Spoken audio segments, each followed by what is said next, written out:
ఒకరోజు గీత తన భర్తతో మాట్లాడుతూ, నీ చెల్లి పోయినసారి వచ్చి ఆస్తంతా లాగేసింది, ఇప్పుడు ఉన్నదంతా పీక్కుపోతుంది.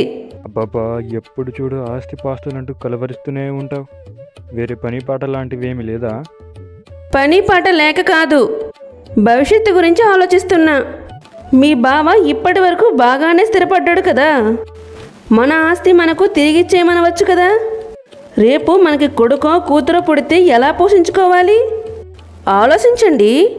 ఇద్దరు కొడుకులు గౌరెంపిక దగ్గరకు వెళ్ళి ఆస్తుల గురించి చర్చిస్తారు. అయితే అక్కడి కూడా శాంతి తన భర్త అయిన రంగాతో కలిసి ఉంటుంది. అమ్మా, మా ఇద్దరు అన్నదమ్ములకు ఆస్తులు సరి సమానంగా పంచిపెట్టు, లేకపోతే మేము మా ఇంట్లో నిన్ను ఉండనివ్వం. అదేమిటిరా, అకస్మాత్తుగా ఆస్తుల ప్రస్తావన తీసుకొచ్చారు? అన్నయ్య, ఆస్తి కోసం అమ్మని ఇబ్బంది పెట్టకండి. మీరు ఇలా ఇబ్బంది పెడుతూ ఉంటే అమ్మని నేను నాతో తీసుకుని వెళ్ళిపోతాను. తీసుకుని వెళ్ళిపో, ఆస్తంతా నీకే ఇచ్చేసింది. ఈ ముసల్దాన్ని తీసుకెళ్ళి పోషించుకో. ఏంటి, మా అమ్మని నేను నా ఇంటికి తీసుకువెళ్ళాలి అనుకుంటున్నావా?